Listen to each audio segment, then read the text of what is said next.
The Ulnar are a race that comes from the northern rim of the galaxy in the Pandora sector, notorious for pirates and raids from the northern expanse.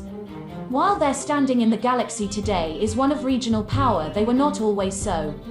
Originally, the Ulnar were a group of squabbling tribes confined to their own planet, beautiful and rich with natural resources known as Ulnara.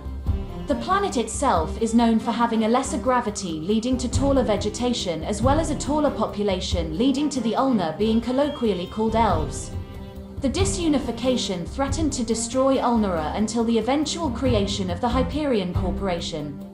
While the tribal governments of Ulnara squabbled over parcel land holdings, the Hyperion Corporation took charge, using its wealth to buy off different members in the tribal governments, unintentionally creating a unified society around the principles of the Hyperion megacorporation. The expansion of the Ulnar into the northern rim was not without difficulty, however. Many of the new settlements were constantly raided by pirates. Ulnar lacked genuine military projection to protect its settlements.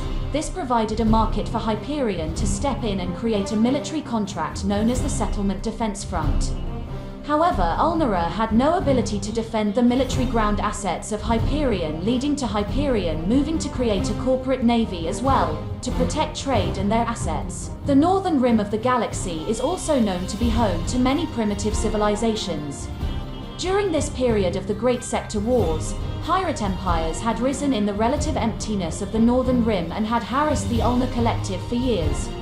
During the Great Sector Wars, the Horde of Thrakus launched a brutal offensive, carving deep into the territory of the elves. Eventually, they were pushed all the way back to their home system. The battle that occurred over Ulnara was fierce. Thrakus's galleys and raiders clashed with Ulnaran battlecruisers and Hyperion frigates. The battle not only raged in space but also on the ground, as the Ulnar Reserve fought across continents with the land raiders of Thrakus and were pushed back to the stronghold, the capital of the civilization.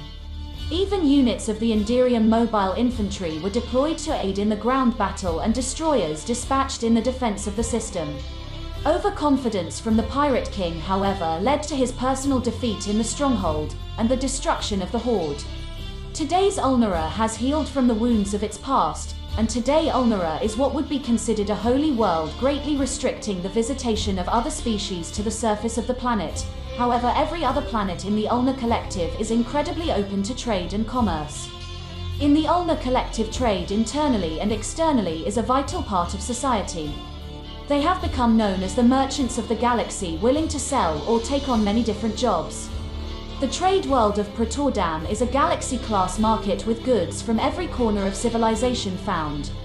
Ulnar not only encourages trade stations and nodes, but the race has taken up the mantle of merchants and travelers moving goods and wares across the galaxy.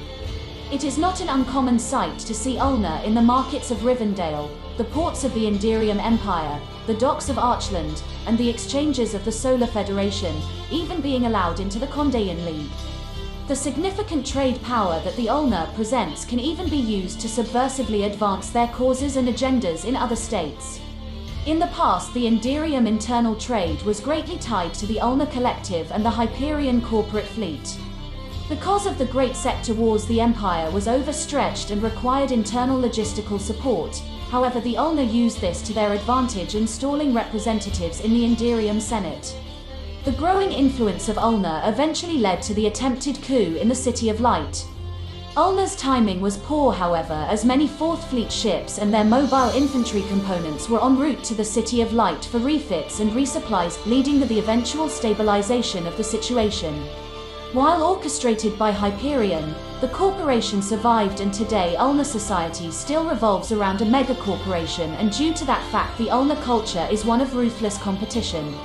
But what constitutes his progress in other nations, such as the taming of nature and the wilderness, as well as heavy industry trumping all, is not as valued in the Ulnar Collective, as the people hold a great respect for the preservation of nature, and have frequently come into conflict over worlds with the dwarven realm of Rivendell, as the two nations have vastly different ideologies regarding development. Even the Hyperion megacorporation respects nature, in its endless quest for profit, providing the citizens of Ulnar with everything from shipwright parts to clothing.